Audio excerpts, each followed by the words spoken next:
Average temperature of the Sun's surface is approximately 5,500 degrees Celsius, giving off energy at relatively high frequencies, visible and ultraviolet light. The Earth's average surface temperature is around 15 degrees Celsius, so it gives off energy at lower frequencies such as infrared heat energy. Approximately 20% of the Sun's energy is absorbed by gases in the atmosphere, 30% is reflected back to space, and 50% is absorbed by the surface. The atoms and molecules oscillate at certain frequencies, as does the energy in the form of visible light and infrared heat. When the energy's frequencies match that of a molecule's vibration, the molecule can absorb the energy. Nitrogen and oxygen, the major gases in the atmosphere, don't absorb infrared energy in our atmosphere because their molecules, composed of two identical atoms, don't vibrate or rotate at infrared frequencies. But the more complex greenhouse gas molecules have vibration and rotation frequencies matching those of the infrared heat energy given off by the Earth.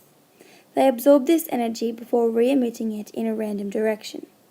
This extra kinetic energy may then be transmitted to other molecules such as oxygen and nitrogen and causes a general heating of the atmosphere.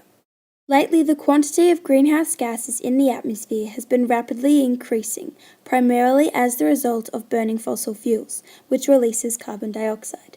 As a result, the atmosphere is heating at an accelerated pace, and this heat trapped in the troposphere, where weather occurs, affects climate systems. Hence, climate change. This graph provides an extrapolation of increasing global temperatures based on its rate in the past, and unfortunately, these predicted values will have detrimental effects on our environment, one being a dramatic rise in global sea levels. New research estimates a global sea level rise of between 2 and 4 feet by the year 2100, which will not only submerge land, but also make it more susceptible to storm surges and flooding. First, like air and other fluids, water expands as its temperature increases, i.e., its density goes down as temperature rises. As climate change increases ocean temperatures, initially at the surface and over centuries of depth, the water will expand, contributing to sea level rise due to thermal expansion.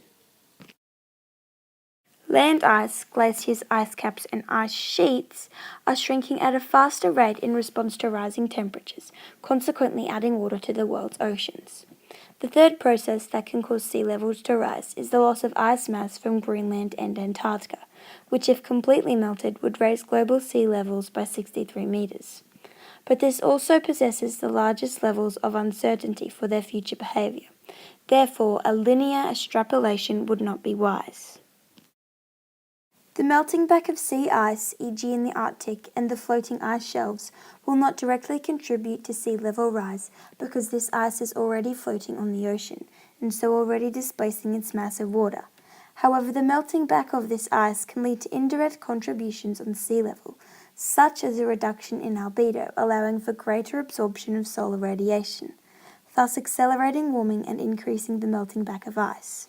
In addition, ongoing breakup of the floating ice shelves will allow a faster flow of ice on land into the oceans, thereby providing an additional contribution to sea level rise. Dire estimates have predicted that by 2100, London will be submerged. But with sea levels rising 3 millimetres per year and 85% of Australians living on coastlines, the impact of our own mistakes and wrongdoing may be closer to home than we could ever have imagined.